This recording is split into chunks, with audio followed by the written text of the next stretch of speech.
four directions you have in a map. One is north, south, east, and west. So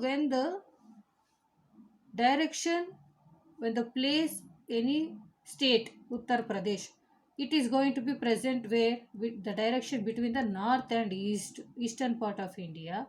Then we call it as northeast intermediate directions. If you could see here, it's a symbol. Suppose it is in a India map, we got to know north, south, west, east. Suppose if any state lies between western part and the northern part of India, then for example Uttar Pradesh is lying between west and north.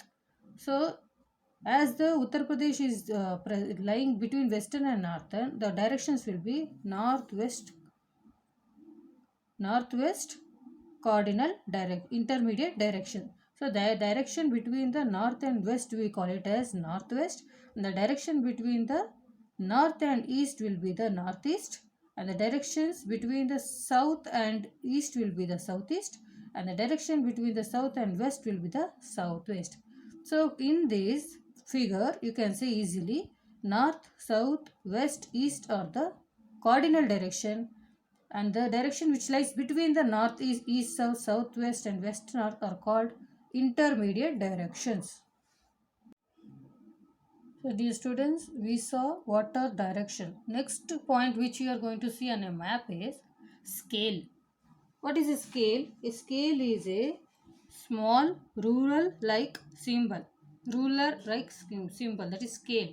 What we use generally on a map, which shows the relationship between distance on the map and the corresponding distance on the ground. Generally on a map we cannot show as on the ground we going to measure. So the distance between the Bangalore and the Tumkur is around 1200 kilometers or 500 for 200 300 kilometers we can calculate. But on when you are representing the distance on a sheet of paper, we use scale. How you represent in the mathematics subject, you say take centimeters on in a scale, and scale in the same way while calculating on and showing it any information on a map, we use a scale, that is a small ruler like symbol scale on a map, which shows the in relationship between the distance on a map and corresponding distance on a ground. In simple we can say whatever we are going to calculate on the ground basis, we cannot represent it on the map, so we are going to reduce it. So when you are going to reduce it, you are going to calculate on a basis of a scale. For example, they have stated, for example, the distance between Mumbai and Delhi is 1409 km. It is not possible to show such a huge distance. The distance between Mumbai and Delhi is 1409 km.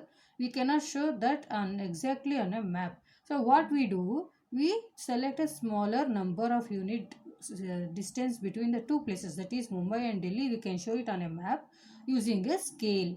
Scale is a measurement scale in which you can show the distance between Mumbai and Delhi. For example, 1 is to 1 lakh kilometer. 1 lakh conveys that 1 centimeter on a map is equal to 1 kilometer on the ground. So map are always drawn to the scale level. And the third point here is signs and symbols. To show the physical features, under physical feature what and all it comes, as I said, mountains, rivers, plains, lakes, ocean, continents, and how the earth is been formed. We are going to study about the earth. Or human made things like industries, roadways, railways. If you want to study on a single map, one map, cartographers, who's that cartographer? A cartographer is a person who is going to prepare a map or draws a map. So they uses conventional signs and symbols. For example, rivers are shown with a crooked line. Crooked line is nothing but like this.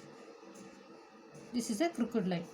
If you want to study any southern part of India's rivers or northern part of Indian rivers, they are going to represent it in a crooked line. Crooked line is nothing but, as I drawn on this, it is the image of a crooked line. This is the crooked line example. And boundaries of countries are also shown with the dashes, which you can see in this box. They have given which are the symbols for which they are going to be utilized or used. International boundary. Other than if suppose if you are going to study about neighboring countries of India, international boundaries will be represented in this symbol. And metered road will be in a red color mark. Railway track, if it is you are going to have a railway track where it is located either Bangalore or Mangalore or Tumkur, the symbol will be used as this one. And river, it is going to river shows the symbol of sign of this symbol. So they are telling in simple that on a map different signs and symbol will be used to study different things.